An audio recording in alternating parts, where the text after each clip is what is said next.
আসসালামু আলাইকুম। আশা করি আপনারা সবাই অনেক ভালো আছেন। তো ঈদকে সামনে রেখে ফাইনালি বাংলাদেশ মার্কেটে লঞ্চ হয়ে গেল ওপো এফ সিরিজের একটি ফোন, ওপো f21 প্রো। তো এই ফোনটা 10 তারিখে বাংলাদেশ মার্কেটে লঞ্চ করা হয়।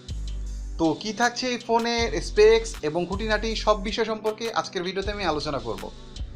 আর পুরো ভিডিও জুড়ে আমি রিয়ান থাকবো আপনাদের সঙ্গে। আপনারা দেখছেন টেক অফ। আর ভিডিওটি ভালো লাগলে অবশ্যই চ্যানেলটিকে সাবস্ক্রাইব করে দিবেন। আর যারা ফেসবুক পেজ থেকে দেখছেন অবশ্যই পেজটিকে ফলো করে দিবেন। তো চলুন ভিডিওতে যাওয়া যাক।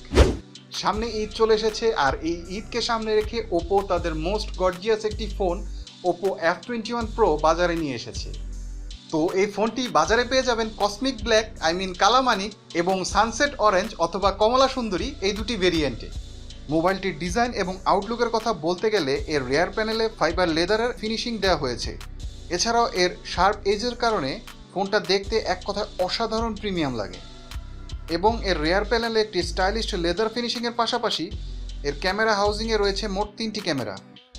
যদি এই ফোনটার আশেপাশে নজর দিই তাহলে আপনারা বটম সাইডে পেয়ে যাবেন একটি স্পিকার গ্রিল, একটি ইউএসবি টাইপ সি এবং একটি 3.5mm এর হেডফোন জ্যাক।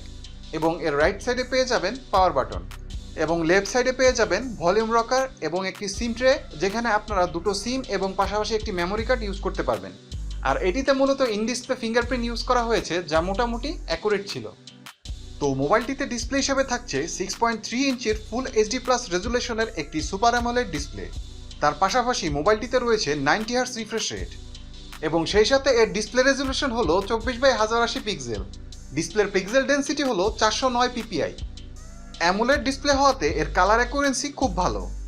এর ইউআই সম্পর্কে বলতে গেলে out of the box Android 12 এসেছে এবং কালার ওয়েস 21.1 এসেছে। এই মোবাইলটিতে ব্যবহার করা হয়েছে কোয়ালকম স্ন্যাপড্রাগনের 680 প্রসেসর। এটি একটি অক্টাকোর প্রসেসর, যার ট্রানজিস্টর সাইজ হলো 6 ন্যানোমিটার। এই মোবাইলটির রেয়ার প্যানেলে রয়েছে মোট 3টি ক্যামেরা। এর মেন ক্যামেরাটি 68 মেগাপিক্সেলের 1.8 অ্যাপাচারের, এবং আরেকটি হলো 2 মেগাপিক্সেলের 3.3 অ্যাপাচারের মাইক্রোস্কোপ ক্যামেরা, এবং এর শেষের ক্যামেরাটি হলো 2 মেগাপিক্সেলের একটি depth sensor. Oppo f21 pro ফোনটিতে রয়েছে 4500 মিলিঅ্যাম্পারের ব্যাটারি, এবং এরই সাথে রয়েছে 33 ওয়াটের সুপারবুক চার্জার। সো যারা এই প্রাইস রেঞ্জে একটি কম্প্যাক্ট ফোন ইউজ করতে চান এবং এই প্রাইসের মধ্যে মোটামুটি একটি ভালো পারফরমেন্সের ফোন ইউজ করতে চান, তারা এই ফোনটি কনসিডার করতে পারেন। প্রাইস অনুযায়ী এই ফোনটার পারফরমেন্স মোটামুটি ভালো, আর যারা গেম খেলেন তারা মোটামুটি ভালো একটা পারফরমেন্স পাবেন এই ফোনটি থেকে। সো এই ছিল আজকে ওপো f21 প্রো সম্পর্কে ডিটেল রিভিউ। তো আপনার কাছে ফোনটা কেমন লাগলো, আর এই ফোনটার কোন কোন বিষয়গুলো আপনার কাছে খারাপ লেগেছে, এটি অবশ্যই ভিডিও নিচে কমেন্টস করে আমাকে জানাবেন। দেখা হচ্ছে পরবর্তী ভিডিওতে। ততক্ষণ পর্যন্ত ভালো থাকবেন সবাই। আল্লাহ হাফেজ।